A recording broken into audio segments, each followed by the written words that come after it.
Halo, selamat malam Bapak Sunarwijaya dan teman-teman sekalian.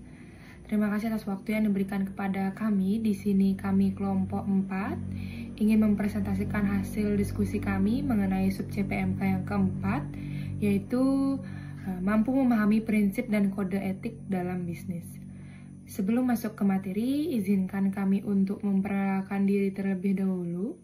Perkenalkan, nama saya Loh Ari Darmayanti, absen 9, dan rekan saya.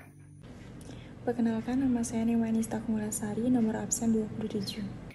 Baik, pada malam hari ini kami ingin membahas beberapa pokok pembahasan, yaitu yang pertama, mampu menjelaskan bisnis sebagai profesi. Yang kedua itu mampu menguraikan perbandingan kode etik. Yang terakhir itu mampu memberikan contoh tentang kode etik di tempat kerja. Nah, untuk materi pertama akan dijelaskan oleh rekan saya. Untuk waktu saya persilahkan. Baik, materi pertama akan dijelaskan oleh saya sendiri. Yang pertama itu adalah bisnis sebagai profesi, yang dimana bisnis sebagai profesi merujuk pada aktivitas usaha yang dijalankan oleh individu atau kelompok dengan keahlian khusus atau etika proporsional dan tanggung jawab untuk memberikan nilai kepada pelanggan serta masyarakat. Dalam konteks ini, bisnis tidak hanya sekedar mencari keuntungan, tetapi juga harus dijalankan dengan standar kompetensi, kode etik, dan tanggung jawab sosial. Menurut Hadi Broto 1982 dalam disertasinya menjelaskan pengertian profesi sebagai kumpulan orang-orang yang terlibat dalam aktivitas serupa yang memenuhi syarat. Baik, syarat pertama yaitu harus berdasarkan suatu disiplin pengetahuan khusus. Yang kedua itu diperlukan suatu proses pendidikan tertentu untuk atas pengetahuan tersebut. Yang ketiga itu mempunyai standar kualifikasi yang mengatur dan harus ada pengakuan formal berkaitan dengan statusnya. Yang keempat itu harus mempunyai norma perilaku yang mengatur hubungan antara profesi dengan langganan, teman sejawat, dan publik, maupun penerimaan tanggung jawab yang tercakup dalam suatu pekerjaan dalam melayani kepentingan umum. Yang terakhir itu yang kelima, harus mempunyai organisasi yang mengabdikan diri untuk memajukan kewajibannya yang terhadap masyarakat, di samping untuk kepentingan kelompok itu sendiri. Baik, materi kedua yaitu perbandingan kode etik, yang dimana kode etik ini adalah acuan, tata cara atau pola aturan yang terdiri dari elemen-elemen penting untuk menciptakan seseorang akuntan yang bertindak secara etis. Kode etik ini biasanya termasuk dalam norma sosial, tetapi jika di dalam kode etik terdapat sanksi yang tegas, maka dapat dikategorikan sebagai norma hukum. Menurut Tikol Lahetal 2006, kode etik dapat digunakan oleh anggota profesi akuntan sebagai pedoman untuk menjaga reputasi dan kepercayaan publik terhadap kelanjutan profesi akuntan. Kode etik akuntan yang telah ditetapkan Ikatan Akuntan Indonesia membuat 8 prinsip etika, diantaranya yaitu tanggung jawab profesi, kepentingan publik, integritas, objektivitas, kompetensi, dan kehati-hatian profesional, kerahasiaan, perilaku profesional, dan standar teknis. Baik, berikut ada 3 perbandingan kode etik. Yang pertama itu kode etik IAI, yang dimana yaitu kode etik akuntan profesional yang diterbitkan oleh Ikatan Akuntan Indonesia, terbaru mulai berlaku sejak Desember 2016 dan terdiri dari prinsip dasar etika bagian A, akuntan profesional di praktik publik bagian B, akuntan profesional di bisnis bagian C, yang dimana bagian A menetapkan prinsip dasar etika profesional bagi akuntan profesional, sedangkan bagian B dan C menjelaskan penerapan kerangka konseptual pada situasi tertentu, yaitu integritas, objektivitas, kompetensi dan kehati-hatian profesional, kerahasiaan, dan perilaku profesional. Yang kedua itu kode etik IAPI, yang dimana kode etik akuntan publik yang diterbitkan oleh Institut Akuntan Publik Indonesia, terbaru mulai berlaku sejak Januari 2010. Yang terdiri dari prinsip dasar etika profesi bagian A, yang kedua itu aturan etika profesi bagian B, yang dimana bagian A tersebut secara singkat berisi hal sebagai berikut, yaitu yang pertama integritas, objektif, kompetensi dan kehati-hatian profesional, dan kerahasiaan. Dan untuk kode etik AAPIP, yang dimana kode etik yang diterbitkan oleh AAIPI ke AAIP terbaru mulai berlaku sejak Februari 2014, terdiri dari prinsip etika, aturan perilaku, hubungan sesama auditor, hubungan dengan auditan, larangan pelanggaran, pengecualian, sanksi atas pelanggaran.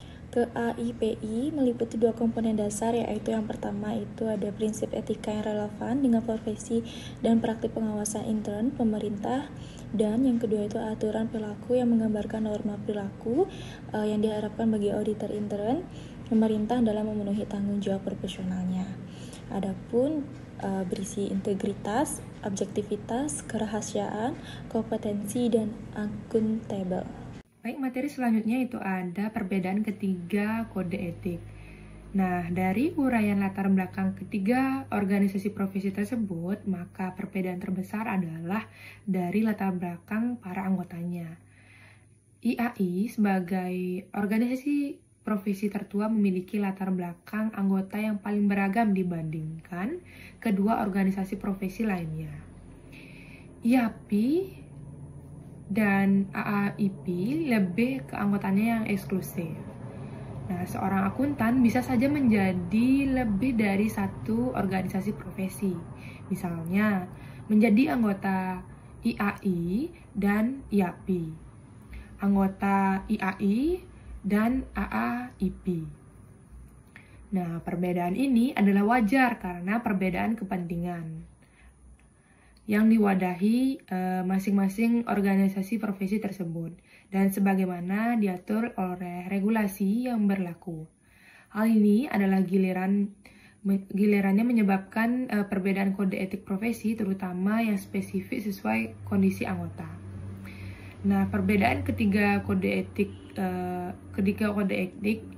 yakni dalam hal yang pertama itu ada senioritas anggota yang dimana kode etik IAI secara tegas menyatakan tanggung jawab dari anggota termasuk kategori yaitu akuntan profesional senior yakni direktur, komisaris, pejabat, karyawan senior yang mampu memberikan pengaruh signifikan atas dan membuat keputusan tentang perolehan, penempatan, dan pengendalian atas sumber daya manusia, keuangan, teknologi, dan sumber daya fisik dan tidak berwujud dari organisasi tempatnya bekerja. IAI menyadari bahwa ada sebagian anggota yang termasuk dalam kategori senior adalah para pelaku tata kelola atau governance di entitas tempat mereka bekerja.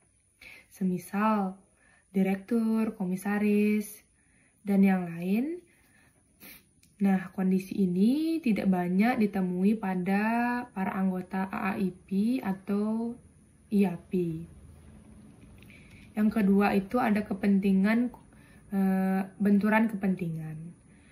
Nah, kode etik IAI dan kode etik IAP secara tegas membahas benturan kepentingan atau conflict of interest yang mungkin dihadapi oleh anggota mereka. Namun, hal ini tidak diatur dalam IAIP. Penyebab tidak terdapat pengaturan secara spesifik mengenai benturan kepentingan bagi para APIP karena sifat penugasan mereka yang berdasarkan kewenangan sesuai dengan peraturan yang berlaku dan para auditnya adalah para penyelenggara negara. Dalam hal ini, para anggota AAIP tidak perlu melakukan pencarian dan pemilihan klien. Nah, hal yang berbeda dengan para anggota IAI dan IAP, di mana mereka harus menjual jasa kepada para klien potensial. Dalam hal ini, sangat mungkin terjadi benturan kepentingan dalam berbagai bentuknya.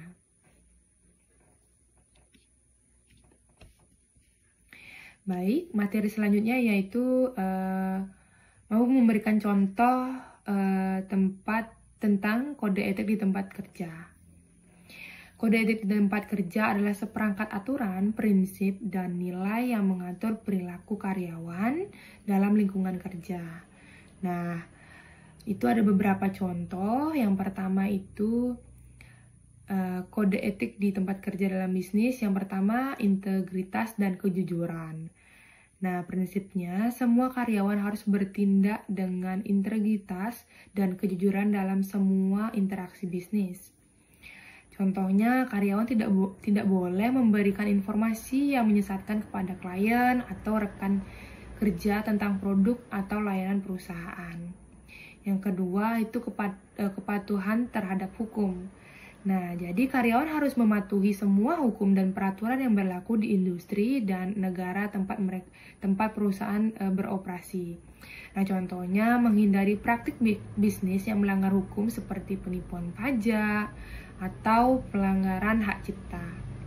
Selanjutnya itu ada kerahasiaan informasi, yang dimana harus menjaga kerahasiaan informasi sensitif perusahaan, klien, dan rekan kerja. Contohnya, karyawan tidak boleh membagikan informasi rahasia tentang strategi bisnis atau data pelanggan kepada pihak luar tanpa izin. Selanjutnya itu ada tanggung jawab sosial, di mana perusahaan berkomitmen untuk berkontribusi positif terhadap masyarakat dan lingkungannya. Contohnya, mengadopsi praktik bisnis yang berkelanjutan seperti mengurangi limbah dan mendukung inisiatif sosial. Selanjutnya itu ada menghindari konflik kepentingan, yang dimana karyawan harus menghindari situasi di mana kepentingan pribadi dapat mempengaruhi keputusan bisnis. Contohnya di mana seorang karyawan memiliki hubungan pribadi dengan seorang vendor, mereka harus melaporkan situasi tersebut kepada manajemen dan tidak terlibat dalam proses pengambilan keputusan terkait vendor tersebut. Nah, selanjutnya itu perlakuan adil dan hormat, yang dimana semua karyawan harus diperlakukan dengan adil dan dihormati tanpa diskriminasi. Contohnya, menghindari perilaku pelecehan atau diskriminasi berdasarkan ras, jenis kelamin, agama, atau orientasi seksual. Nah, selanjutnya itu ada komunikasi yang terbuka, yang dimana mendorong komunikasi yang terbuka dan jujur di antara semua level organisasi. Contohnya, menciptakan saluran bagi karyawan untuk memberikan umpan balik atau melaporkan masalah tanpa takut akan pembalasan. Selanjutnya, yang terakhir itu ada penggunaan aset perusahaan, yang dimana karyawan harus menggunakan aset perusahaan secara efisien dan bertanggung jawab. Contohnya, yaitu tidak menggunakan perangkat lunak atau peralatan perusahaan untuk kepentingan pribadi tanpa izin. Nah, contoh penerapan kode etik dalam bisnis. Yang pertama itu situasinya seorang manajer menerima tawaran dari pemasok untuk memberikan komisi pribadi jika memilih mereka sebagai vendor. Nah, kode etik yang relevan itu yaitu menghindari konflik kepentingan, integritas, dan kejujuran. Yang dimana tindakan yang seharusnya yaitu manajer harus menolak tawaran tersebut dan melaporkan kepada Departemen Kepatuhan untuk menghindari potensi konflik kepentingan. Nah, contoh yang kedua itu situasinya seorang karyawan menemukan bahwa ada kesalahan dalam laporan keuangan yang dapat merugikan perusahaan. Nah, di mana kode etik yang relevan itu tanggung jawab sosial kepatuhan terhadap hukum. Yang dimana tindakan yang seharusnya dilakukan itu karyawan harus segera melaporkan kesalahan tersebut kepada atasan atau departemen audit internal untuk diperbaiki. Baik, dapat disimpulkan pada dewasa ini bisnis sudah dianggap sebagai suatu profesi, bahkan bisnis seakan-akan menjadi sebutan profesi, tetapi sekaligus juga menyebabkan pengertian profesi menjadi suatu bahasa yang merancu atau kehilangan pengertian dasarnya. Itu terutama karena bisnis modern mensyaratkan dan menuntut para pelaku bisnis untuk menjadi orang yang profesional. Adapun ciri-ciri bisnis sebagai profesi itu ada 5. Yang pertama itu ada keahlian khusus, kode etik, tanggung jawab sosial, standar kompetensi, dan sertifikasi dan lisensi. Sekian dari presentasi kami. Untuk teman-teman yang ingin bertanya, disilakan untuk di kolom chat. Baik, sekian dari presentasi kami kelompok 4. Jika ada salah kata maupun kalimat yang kami sampaikan, kami mohon maaf sebesar-besarnya. Kami tutup untuk selamat malam. Terima kasih.